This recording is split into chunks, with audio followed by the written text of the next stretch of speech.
You're forever single. You are in relationship after relationship after relationship. Does that mean that no one should be in relationships anymore? No! Because they don't work? Like, what is the percentage of that? What you're saying. Hello? No, it's you. Bruh. It's y'all. Bruh. It's not marriage. It's you.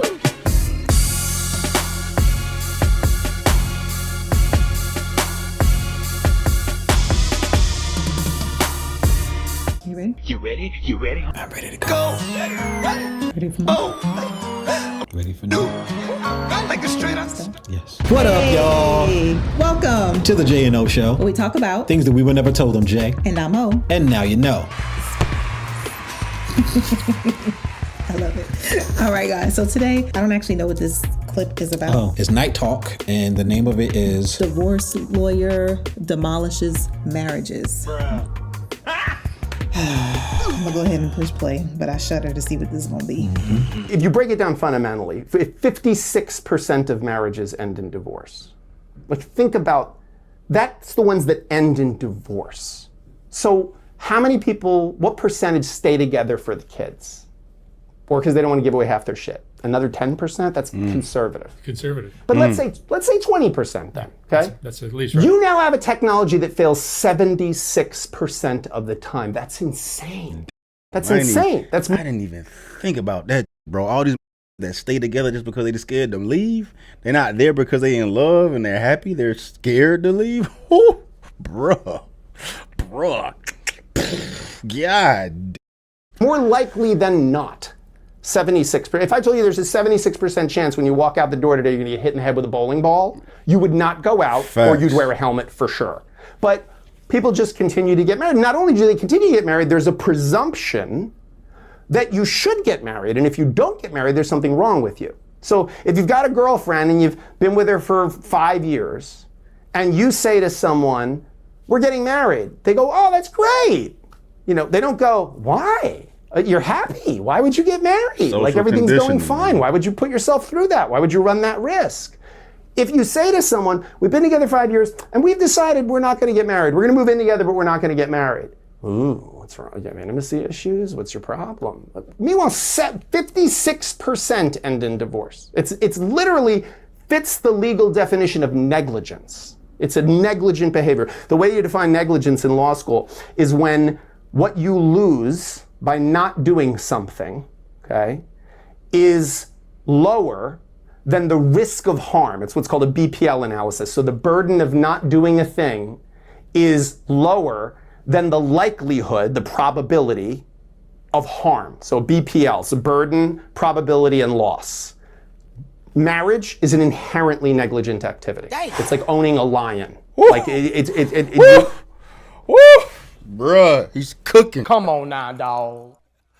Come on, man. I have so many things to say about that. Okay, so my first thing that I would say is just try to follow me. Hold on. Please hold your thought. Like, keep running in your mind. Okay. First thing, I want to be aware. Number one, Stevie Knight is not married. He has a girlfriend of multiple years. He does not want to get married. A big part of it is because the government all in your business and how they can mess your finances up if things don't work out with the kids. Number one. Number two, the guy that was speaking is a divorce lawyer who has been divorced. Mm-hmm. And I think, if I remember correctly, had divorced parents. Seriously, what the are you doing? So take all of that into consideration. You consider your sources. Yep. You can go. So here's my thing. When we talk about divorce and the statistics, I don't think people take into consideration all of the different types of divorces that are out there. So we have people that go to Vegas and elope. Those people get divorced. We have people who go on shows like Married at First Sight and they get divorced at the end of the show. And those are legal binding marriages. And those are legally binding marriages. Just crazy. Okay. All of those type of things factor into that statistic. So that's that. I feel like that's kind of a skewed view of the percentage of marriages that fail or end in divorce. So there's that. Okay. Also what Jay said, considering the sources, the fact that he's divorced himself, he's a divorce attorney, and he may have come from a broken home as well. So all that is going to play on someone's psyche. Yeah. I think he came from a broken home. I don't remember 100%, but definitely the first two. Potentially. Here's my thing though. What really irritates me in this day and age, when we have people in certain professions, like a divorce attorney or someone who's a psychologist or something like that, and they have been victim of the thing that it is that they are now leading a profession in, they have a bias to that because of what they went through. Yes. Can we honestly sit here and say that our society is better today than it was years ago when we had higher percentages of married homes? No! When we had community. No! That was together. I'll say this, not everyone is meant to get married. Hell no! For sure. Okay, it is not for everybody. Okay, it really is not, because you have to have a lot of character, stick-to-itiveness. I don't know if that's a word, but that's my word. I use it. There's a lot of things that one needs to have to be able to make a marriage last and for you to stay in it and to be content, to be happy at times. There's a lot that goes into it. But it's really annoying to me that when you have people in these professions, when they come out and they say stuff like that, like, oh, well, 56% is legally negligent. Okay, but I'm just like, so what about all of the people who are single? You're forever single. You are in relationship after relationship after relationship. Does that mean that no one should be in relationships anymore? No! Because they don't work? Like, what is the percentage of that? Hello?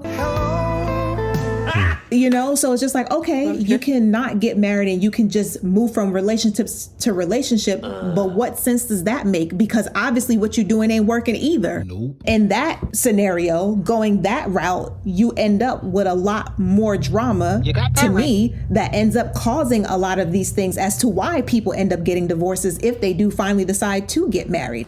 Yikes. Because if you are in these committed relationships where you like, marriage is just a piece of paper, which that's dumb, and we've talked about that before. If that's what you think marriage is, just a piece of paper, then stay single. But if you're just like, oh, it's just a piece of paper, doesn't mean anything, we could just live together. And then you get to a certain point where you're just like, you know what, this doesn't work anymore. But now you guys might have kids, you know, in that situation. And then you decide to split up. Now you have these single parent homes because now you went your separate ways, and maybe you end up finding somebody else and you get into a relationship. Hey, maybe one of the people end up getting married. But now because you've been in a committed relationship for so long with someone else, you have all these preconceived notions and different things that you've been through. That's baggage, basically scarring that you're bringing from one relationship to the next. Now that relationship doesn't work. To me, that just doesn't make any sense. You can't say, oh, well, 56% of marriages end in divorce, so you basically shouldn't get married. No, because like I said, well, then what's to say about the people who never get married and they're just in relationship from relationship? Maybe that's something that we need to research as well, the statistics on that. People who are in long-term committed relationships that never get married. And I'm talking about, when I say long-term, I mean like for life. Like people that you see married for like 30, 40, 50 years. How many people do you hear are in a committed relationship with one person for the rest of their life outside of marriage? That's not something that I typically hear very often. You know what's funny? Sometimes you steal my thunder. Oh, I'm sorry. Sometimes you a thunder stealer. Sometimes you are a spotlight stealer. Because we be on the same page. Sometimes you be robbing my shine.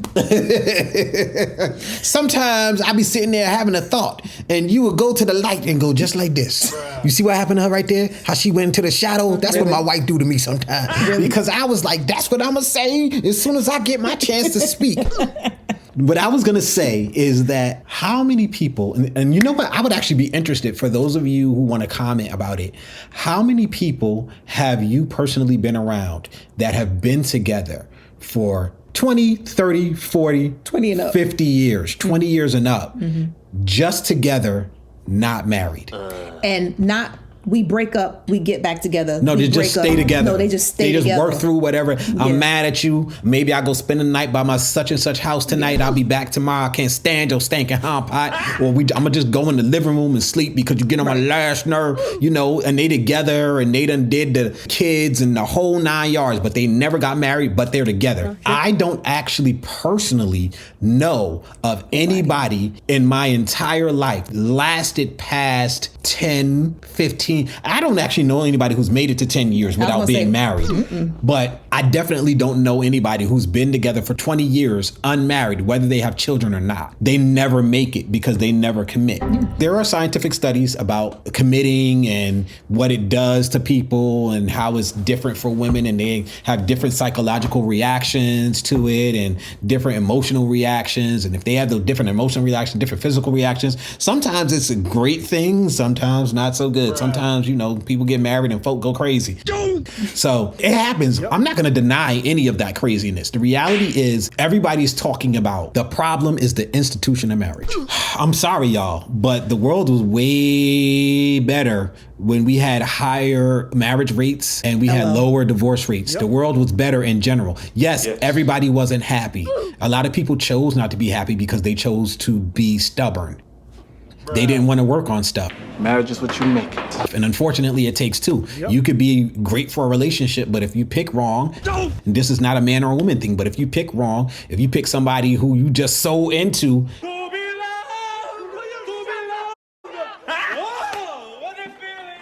if you don't listen to your support system and your vetting crew and you marry that person that they told you not to marry.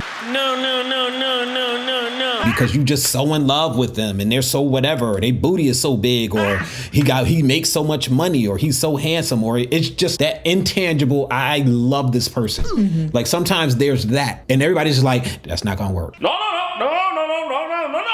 It's bad idea. Don't do it. Don't do it.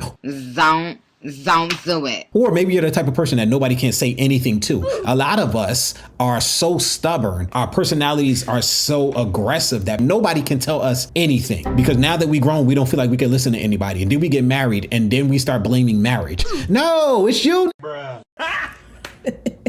It's y'all. It's not marriage. It's you. It's you.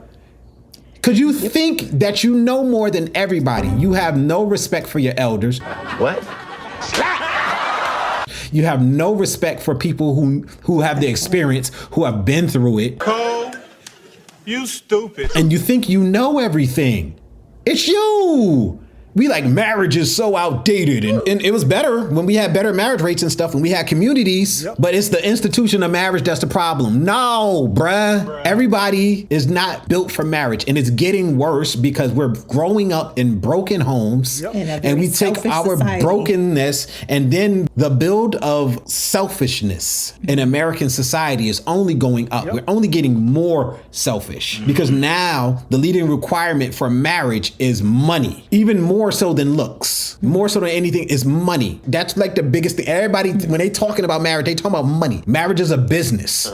And we believe for some strange reason that the problem is marriage. It's marriage. It's not us, it's marriage.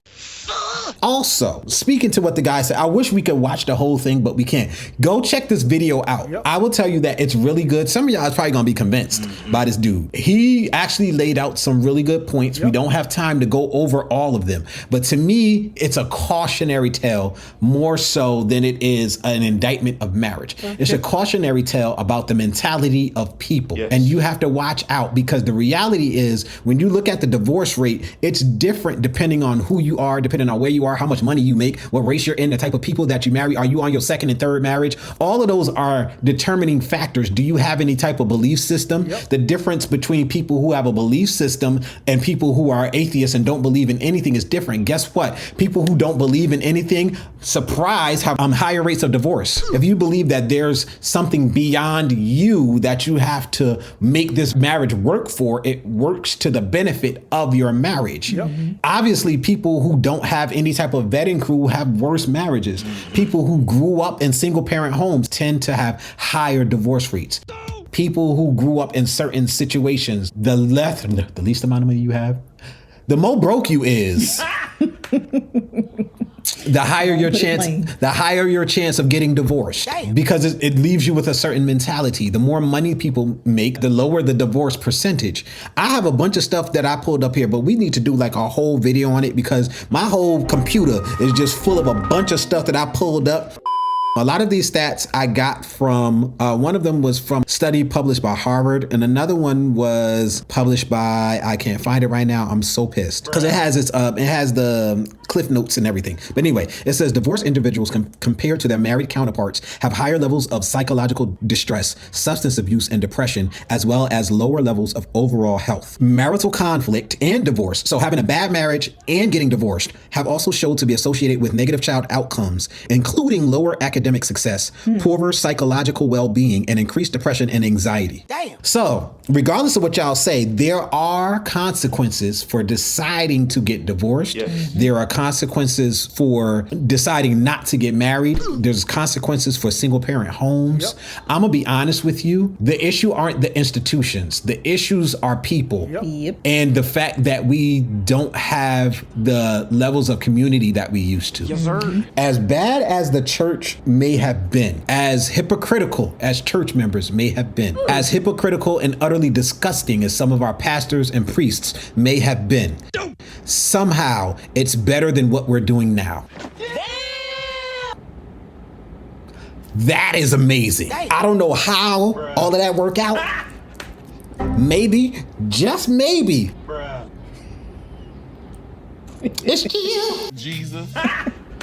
Or maybe, just maybe, God is working, and when we go away from what he say, it screws up. Maybe. I don't know. I told y'all I don't claim Christianity. I'm agnostic. I believe in God. I don't necessarily believe in one particular religion. But one thing I will admit, the more things happen and the more studies come out about just about everything, Literally, the more true the Bible starts to look. You got that right. I mean, it's getting ridiculous at this point. I'm just saying. listen, believe what you want to, believe what you want, not believe, don't believe, whatever. Y'all understand what I'm trying to say? Whatever you like. All I'm gonna say is that the good book, it proved itself. And every time we deviate, we run into problems. I'm gonna continue to follow the good book. That's all I'm gonna say about that. I'm calling Clay. I'm calling Clay. His mama named him Clay. I'm gonna call him Clay. All right, y'all. Yeah. That's it for this episode. As usual, we don't get to do a super deep dive. We would need a lot more time with that subject, but it was just very interesting, and there's more in this. So maybe we'll do a part 2. No, but I'm gonna watch this with my wife, and if we see something that we really feel like we need to comment on, we're just gonna do a part 2. Yes. So we'll do it like that. And anything you want to say? Subscribe. Yeah. She said stop cheating. Technically, you're not cheating because you're not subscribed. You didn't commit. But, that's true. But we have commitment issues. We not giving up the draws without a commitment. So that's how we gonna do it. So we need y'all to commit and go ahead and smash that subscribe button. So if you ain't subbing, ain't nobody giving up no draws. Ain't no boxes. Ain't no panties flying around here. Come on, clank, clank, lockdown. All right, y'all. Peace. Press the out button.